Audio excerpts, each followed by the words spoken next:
दुश्मन के fighter jets का अब हवा में ही बनेगा मलबा। भारत ने ढूंढ लिया सुपरसोनिक रफ्तार का वो राज जो किसी के पास नहीं है। ओडिशा के चांदीपुर से उठी वो आग जिसने चीन के PL-15 मिसाइल के गुरूर को कर दिया खाक। रातों रात बदल गए हवाई जंग के नियम। बिना ऑक्सीजन सिलेंडर के अंतरिक्ष की ऊंचाई नापेगा भारत का नया बाहुबली। हवा से सांस लेकर 2 गुना हुई मारक क्षमता।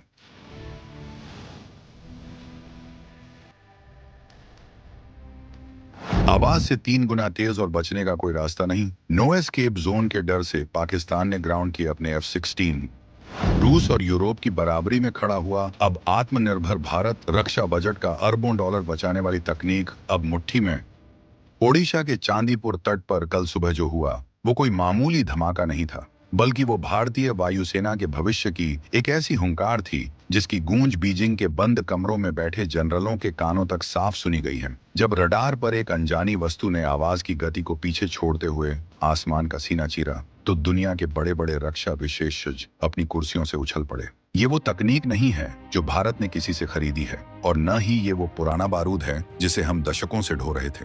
वैज्ञानिकों ने एक ऐसा असंभव समीकरण हल कर दिया है जो हवाई जंग में मौत का दूसरा नाम बनने वाला है।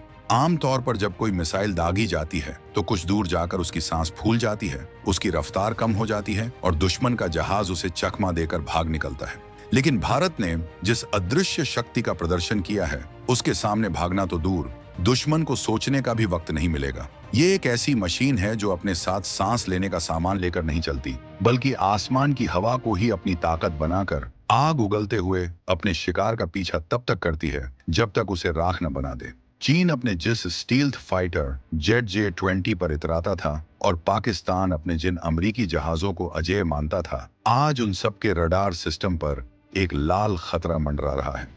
आखिर क्या है ये तकनीक जिसने दुनिया के सिर्फ 3 से 4 देशों के क्लब में भारत को VIP एंट्री दिला दी है? क्या अब भारत की सीमा में घुसने से पहले दुश्मन को 100 बार सोचना पड़ेगा? और इस नई ताकत के बाद क्या हमें राफेल के लिए महंगी विदेशी मिसाइलें खरीदने की जरूरत पड़ेगी?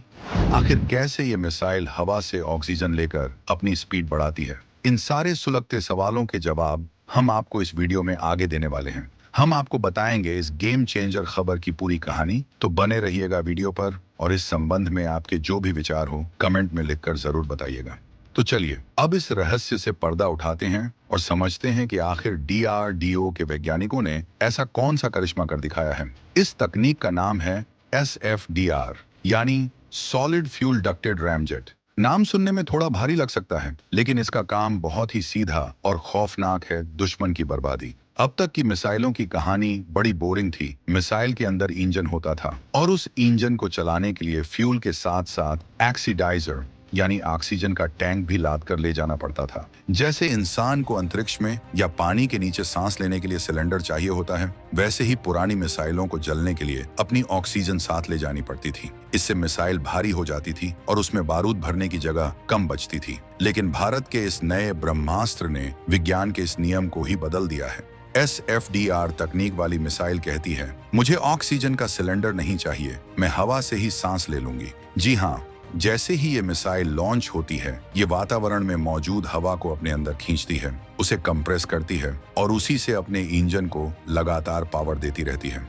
इसका मतलब समझते हैं आप? इसका मतलब है कि मिसाइल के अंदर से भारी भरकम ऑक्सीजन टैंक को निकालकर बाहर फेंक दिया गया है और उस खाली जगह में ठूस ठूस कर एक्स्ट्रा फ्यूल और विस्फोटक भर दिया गया है। नतीजा, ये मिसाइल थकती नहीं है। जहां पुरानी मिसाइलें आखिरी समय में सुस्त पड़ जाती थीं, वहीं SFDR तकनीक वाली ये मिसाइल अपने टारगेट के पास पहुंचकर और ज्यादा तेज और ज्यादा आक्रामक हो जाती है। इसे कहते हैं असली गेम चेंजर, जो अब भारत की मुट्ठी में है। अब जरा इस खबर को सीमा पर चल रही तनातनी से जोड़कर देखिए।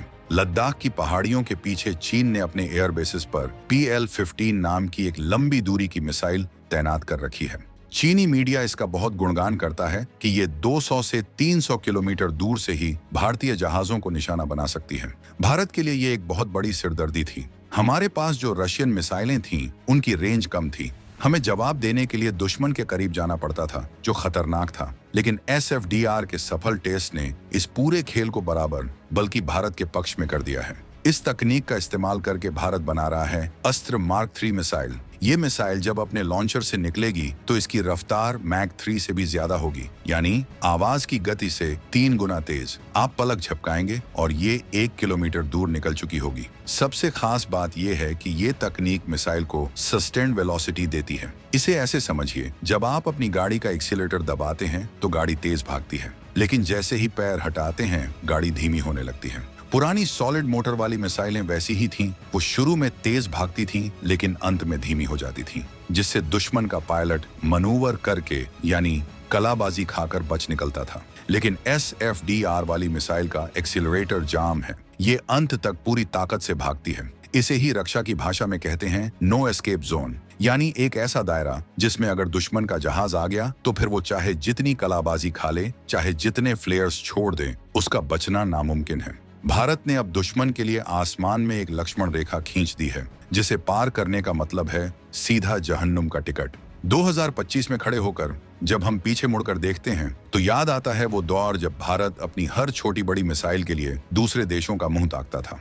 हम फ्रांस से राफेल तो ले आए थे, लेकिन उसके साथ लगने वाली मीटियोर मिसाइल के लिए हमें उनकी शर्तों और उनकी कीमतों के आगे झुकना पड़ता था। मीटियोर मिसाइल को दुनिया की सबसे बेहतरीन एयर टू एयर मिसाइल माना जाता है, क्योंकि उसमें भी यही डक्टेड रैमजेट तकनीक लगी है, लेकिन उसकी एक एक यूनिट की कीमत करोड़ों में होती है। अब जरा सोचिए, जब भारत के पास अपनी खुद की देसी SFDR तकनीक आ गई है तो हमें विदेशियों की खुशामद क्यों करनी पड़ेगी? DRDO की सफलता का मतलब है कि अब भारत अपने फाइटर जेट्स, चाहे वो राफेल हो, सुखोई 30 MKI हो या फिर हमारा अपना तेजस मार्क 2, सब पर अपनी खुद की बनाई हुई घातक मिसाइलें लगा सकेगा, वो भी विदेशी कीमत के आधे या शायद 1/4 दाम पर। यह सिर्फ एक तकनीकी जीत नहीं है, ये एक आर्थिक जीत भी है। जो पैसा हम विदेशी हथियार खरीदने में बर्बाद करते थे वो अब देश के काम आएगा। और सबसे बड़ी बात, युद्ध के समय हमें किसी के सामने हाथ फैलाने की जरूरत नहीं पड़ेगी कि भाई साहब मिसाइल खत्म हो गई है, थोड़ी सप्लाई भेज दो। सप्लाई की चाबी अब हमारे अपने हाथ में है। जब चाहे, जितनी चाहे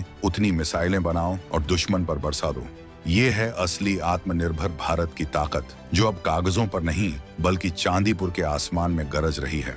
आपको 2019 का वो वाकया याद है? बालाकोट एयर स्ट्राइक के अगले दिन जब पाकिस्तान के F-16 जहाजों ने भारतीय सीमा की तरफ आने की हिमाकत की थी, तब हमारे वीर अभिनंदन ने MiG-21 से उनका मुकाबला किया था। उस वक्त एक कमी जो हमें सबसे ज्यादा खली थी वो थी लंबी दूरी की मिसाइलों की। पाकिस्तान ने अपनी एमराम मिसाइलों का फायदा उठाकर दूर से ही फायर किया था।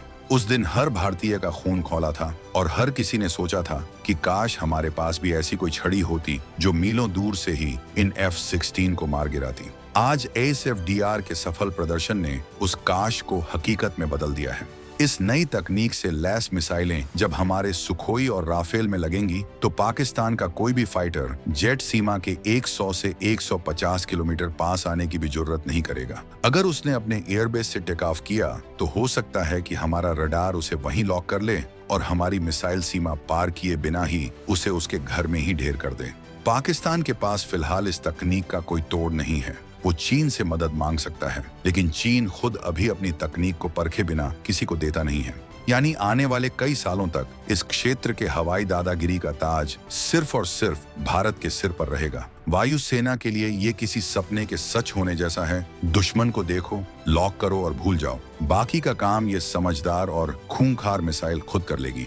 थोड़ा और गहराई में चलते हैं, क्योंकि हमारे दर्शक जानना चाहेंगे कि आखिर हवा अंदर जाती कैसे है। देखिए, ये कोई साधारण पाइप नहीं है। SFDR मिसाइल में हवा अंदर लेने के लिए खास तरह के इंटेक्स बने होते हैं, लेकिन असली जादू होता है इसके पीछे लगे नोजललेस बूस्टर और थ्रस्ट मॉड्यूलेशन में। सरल भाषा में कहें तो ये मिसाइल बहुत ही स्मार्ट है। ये जानती है कि कब तेज भागना है और कब अपनी ऊर्जा बचानी है। जब ये हवा में उड़ रही होती है तो एक खास वॉल्व हवा के प्रवाह को कंट्रोल करता है। अगर टारगेट दूर भाग रहा है तो ये ज्यादा हवा खींचकर ज्यादा जोर लगाती है। अगर टारगेट पास है तो ये अपनी गति को संतुलित रखती है ताकि निशाना न चूके। इस तरह की थ्रॉटलेबल क्षमता दुनिया की बहुत कम मिसाइलों में होती है। DRDO ने इसके लिए जो ईंधन बनाया है वो भी कोई आम बारूद नहीं है। ये एक खास तरह का सॉलिड फ्यूल है जो हवा के साथ मिलकर बहुत ही भयानक तापमान पर जलता है। इस परीक्षण में भारत ने न सिर्फ इंजन को टेस्ट किया बल्कि ये भी साबित किया कि वो मिसाइल के अंदर लगने वाले छोटे छोटे पुर्जों, नोजल और कंट्रोल सिस्टम को बनाने में पूरी तरह महारत हासिल कर चुका है। अब हमें किसी विदेशी सेंसर या चिप का इंतजार नहीं करना पड़ता। सब कुछ मेड इन इंडिया है, यानी इसकी कोडिंग, इसका दिमाग, इसकी ताकत, सब कुछ हमारा अपना है। कोई भी देश इसे रिमोट से बंद नहीं कर सकता और न ही इसकी जासूसी कर सकता है। आपको क्या लगता है, क्या इस तकनीक के आने के बाद भारत को अब पूरी तरह से विदेशी मिसाइलों का आयात बंद कर देना चाहिए? और क्या पाकिस्तान अब भारत के खिलाफ कोई हवाई साजिश रचने की हिम्मत कर पाएगा? अपनी बेबाक और दमदार राय नीचे कमेंट बॉक्स में जरूर लिखें। हमें आपके हर एक कमेंट का इंतजार रहेगा।